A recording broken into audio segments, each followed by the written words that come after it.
बिस्मिल्लाहिर्रहमानिर्रहीम। लाखों दरूद सलाम हज़रत मोहम्मद मुस्तफ़ा सल्लल्लाहु अलैहि वसल्लम और उनकी अहले बैत अतहार पर। अस्सलाम वालेकुम नाज़रीन, न्यूज़ पैलेस के साथ सैयद इब्रार नकवी आपकी खिदमत में हाजिर है। नाज़रीन यार, कल बड़ा एक अफसोसनाक वाक़या पेश आया है। यकीन करो दिल होने दे आंसू पर होंदा है। इतना एक खौफनाक सानहा पेश आया है। गुजरात दौलत नगर खारियां रोड दौलत नगर मेन चौक है जिहड़ा, उत्थों एक रस्ता जाता गुजरात वाली साइड से डोगा रोड उन्होंने कहते हैं जी। उस रोड से कार और मोटरसाइकिल के दरम्यान एक ऐसा खौफनाक तसादम होया है। मेरा ख्याल है मैं अपनी लाइफ के पहला ऐसा एक खौफनाक एक्सीडेंट देखा है कि कार और मोटरसाइकिल के दरम्यान जोड़ा होया है कि 125 मोटरसाइकिल जोड़ा कि गड्डी के अंदर घुस गया जनाब।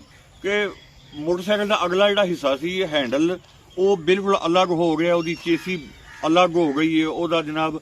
ए वेखो तुसी यार, गड्डी की हालत वेखो, तबाही लै गई यार। ए मोटरसाइकिल वेखो तुसी, मोटरसाइकिल का बिल्कुल ही कबाड़ा हो गया। तो गड्डी हुंडा गड्डी सी ते हुंडा ही मोटरसाइकिल सी। तो यकीन करो गड्डी की भी तबाही लै गई है तो मोटरसाइकिल का भी बेड़ा ही गर्क हो गया।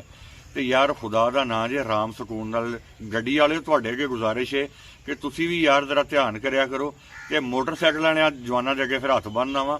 मैं भी मोटरसाइकिल चलाना, तुसी भी चलाते हो, लेकिन यार तुहाडी दुनिया के नाल होर भी बड़ियां दी दुनिया में देखो तुसी यार, तुहाडे बच्चे ने, बीवी है, वालदैन ने, भैणा भाई ने, उन्हों का कुछ ख्याल करो तो कुछ अपना ख्याल करो, उन्हों पर भी कोई मेहरबानी करो यार। इस खौफनाक हादसे के एक बड़ी कीमती जान चली गई है। मोटरसाइकिल सवार जवान जोड़ा सी वो अपने हाल के हकीकी में जा मिलिया, उसकी डैथ हो गई है।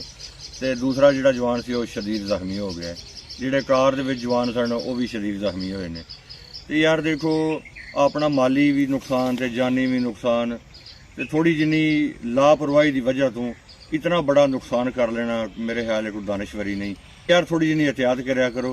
अल्लाह पाक तुहानू सारिਆਂ ਨੂੰ अपनी हिफाजत में रखे। आमीन।